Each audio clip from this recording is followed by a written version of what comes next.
Start. जय हिंद साथियों, आज हम एक ऐसी शख्सियत का इंटरव्यू लेने जा रहे हैं जो किसी परिचय की मोहताज नहीं। आप इनको बहुत दिनों से सोशल मीडिया पे देख रहे होंगे और आज वो फाइनल दिन आ चुका है जब इनकी पूरी शिक्षा ऋषि राज डिफेंस एकेडमी कोटपुतली से हो चुकी है। साथियों, कुछ क्वेश्चंस इनसे पूछे जाएंगे जो इनकी लाइफ से रिलेटेड है। कैसा इनको कोटपुतली आने पर फील हुआ, मुंबई से जो बच्चा क्लास 1 सिटी को छोड़कर एक छोटे शहर में आता है और अपनी लर्निंग को पूरी करके जाता है, उसमें क्या डिफरेंस है। तो आइए कुछ बेसिक सवाल इनसे। आपका पूरा नाम क्या है? सर, मेरा पूरा नाम निकिता सुभाष मात्रे। निकिता, आपको ऋषि राज डिफेंस एकेडमी को ही क्यों चुनना पड़ा? आप मुंबई से करीब 1100-1200 किलोमीटर की दूरी पे कोटपुतली आए, तो आपको कैसे पता चला कि ऋषि राज डिफेंस एकेडमी में सर्विसेज सिलेक्शन बोर्ड की तैयारी करवाई जाती है, वो भी विशेष तौर पर? ऋषिराज डिफेंस एकेडमी कोटपुतली के बारे में तो मुझे पहले नोन टू थी। मैं उसके लगभग मैंने बाद में मुझे सोशल मीडिया पे उसके वीडियोस, उस पे यूट्यूब पे, फेसबुक पे, इंस्टा पे वो सब मैंने देखे। उसके बाद मुझे ऐसा लगा कि यार शहरों में तो ये सब होता ही रहता है, पर शहरों में क्या होता है कि quantity quality doesn't matter, but उन्हें उनके लिए क्वांटिटी मैटर करती है। बट जो मुझे इधर कुछ अलग लगा कि क्वालिटी ज्यादा मैटर करती है क्वांटिटी से ज्यादा। So that's why I choose Rishiraj defence academy को। ओके, लगभग आपको 2 महीने यहाँ पे हो चुके हैं, तो दो महीने में सर्विसेज सिलेक्शन बोर्ड से रिलेटेड, फिजिकल फिटनेस से रिलेटेड आपने क्या क्या चीजें सीखी हैं, वो हमारे दर्शकों को विस्तार से बताइए। मैं लगभग यहाँ 15 मई को इधर आई। लगभग मुझे 2 नहीं सर, इधर 3 महीने पूरे हुए हैं। और ये 3 महीनों में मैंने एसएसबी के बारे में, physical fitness, ground and all, ये सब तो मैंने सीखा। इसके अलावा अगर मैंने कुछ सीखा रहेगा तो वो जीवन जीने का तरीका। ये 3 महीने में बहुत सी मुश्किलें भी आई। सही आसान नहीं था कि एक लग्जूरियस लाइफ छोड़ के इधर आके बसना, इधर आके इधर का रहनीमान, इधर का हालचाल, ये सब जीवन जीना, अलग अलग चढ़ाव उतार आए जिंदगी में। पर ये सबसे ज्यादा एक सीख मिली, एक अनुभव मिला, कि एक नई उम्मीद मिली कि आगे जिंदगी में कोई भी पड़ाव आता है, कोई भी समस्या आती है तो उसे एक समस्या नहीं, एक अपॉर्चुनिटी की तरह हल करें। साथियों, बहुत बड़ी बात है कि जीवन में जब भी आपके कोई समस्या आती है तो वो एक अपॉर्चुनिटी लेके आती है, एक अवसर लेके आती है। और ये बखूबी ढंग से निकिता मात्रे ने बताया, जो कि एक एसएसबी एस्पिरेंट है। इनके पास सी सर्टिफिकेट, एनसीसी और राइफल के अंदर गोल्ड मेडल है। तो हम उम्मीद करते हैं कि आने वाले सर्विसेज सिलेक्शन बोर्ड में ये फर्स्ट चांस के अंदर ही रिकमेंड होने जा रही है। आपको कुछ इनके बारे में पूछना हो या बताना हो तो कमेंट बॉक्स में आप बता सकते हैं। कुछ और बेसिक पर्सन जो हम इनसे पूछते हैं, आपने एसएसबी से रिलेटेड अगर हम कहें टेट, वेट, एसआरटी, सेल्फ डिस्क्रिप्शन या जीटीओ टास्क या फिर इंटरव्यू टेक्निक, वो आपको यहाँ पे कैसी लगी और आपको कैसे ये कॉन्फिडेंस आया कि आप पहले ही चांस में एसएसबी में रिकमेंड होने जा रहे हो?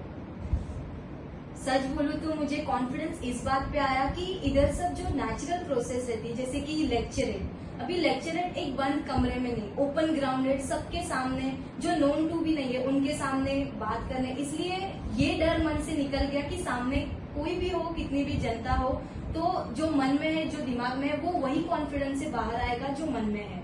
तो उसके लिए कोई भी डर मन में नहीं बचा है। और टैट, वैट, एसआरटी, कमांडो टास्क वगैरह, ये सब के बारे में तो बहुत सी लगभग प्रैक्टिस हो चुकी है। तो अभी ये कॉन्फिडेंस तो आ गया 100% की फर्स्ट अटेम्प्ट में रिकमेंड हो जाए। दोस्तों, ये बहुत बड़ी बात है कि एक बच्चे को इतना ज्यादा कॉन्फिडेंस आना पहले ही चांस में, क्योंकि उन्होंने बहुत बड़ी बात बताई कि बंद कमरे में तो बहुत लोग लेक्चरेट कर लेते हैं, यानी बंद कमरे में या बाथरूम में तो कोई भी बाथरूम सिंगर बन जाता है, लेकिन जब स्टेज पे आके सिंगिंग करता है तो एक बड़ा चैलेंज होता है। उसी तरह से अगर बंद कमरे में आप लेक्चरेट कर रहे हो तो आपका कॉन्फिडेंस लेवल, और एक आप ओपन ग्राउंड में करीब 100 बच्चों के सामने अगर लेक्चरेट कर रहे हो, आपने पहले भी देखा होगा हमारे यूट्यूब चैनल ऋषि राज डिफेंस एकेडमी में कि इनका level of confidence, content, communication skill, way of talking, confidence कितना हाई था, वो आपको इनकी बातों से नजर आ रहा है। अभी आप हमें बताइए कि आने वाले समय में ऋषि राज डिफेंस एकेडमी में आप कितने बच्चों को गाइड करने जा रही हैं, जिनको ऋषि राज डिफेंस एकेडमी कोटपुतली में आके अपने जीवन को नई ऊंचाइयां दें? Sir, thank you sir for this question. First of all मैं ऋषिराज डिफेंस एकेडमी का बहुत बहुत धन्यवाद मानना चाहूंगी कि मुझे इतना बड़ा प्लेटफॉर्म दिया। मुझे होम टाउन से लेके बिग बिग प्लेटफॉर्म्स दिए, अपॉर्चुनिटीज दिए बात करने के, कम्युनिकेशन करने के, ये सब को मैं नजरअंदाज ना करते हुए एक बड़े से कॉन्फिडेंस के साथ आगे बढ़ूंगी। और मुझे उम्मीद है कि मैं ऋषिराज डिफेंस एकेडमी कोटपुतली का नाम इतना ऊंचा करूंगी कि सब लोग जाने की कोई शहर की लड़की आके ये गांव से एक अफसर बन के गई। एंड मैं चाहती हूँ कि वो सबके लिए मैं रोल मॉडल बनूं।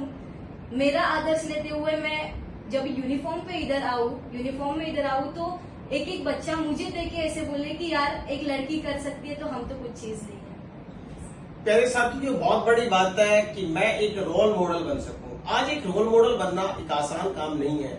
एक बड़े शहर से छोटे शहर में आकर सर्विसेज सिलेक्शन बोर्ड के बारे में सीखना, उन चीजों को अपने जीवन में इम्बाइब करना यानी आत्मसात करना और उन चीजों को अपने लाइफ में इम्प्लीमेंट करके आगे बढ़ना, ये कोई निकिता मात्रे से बखूबी ढंग से सीख सकता है। एक ऐसे परिवार में, बेचारे गरीब परिवार में पली बड़ी बच्ची, वो बच्ची जिनके पिताजी एक सिक्योरिटी गार्ड है, फिर भी इन्होंने एनसीसी को चूज किया।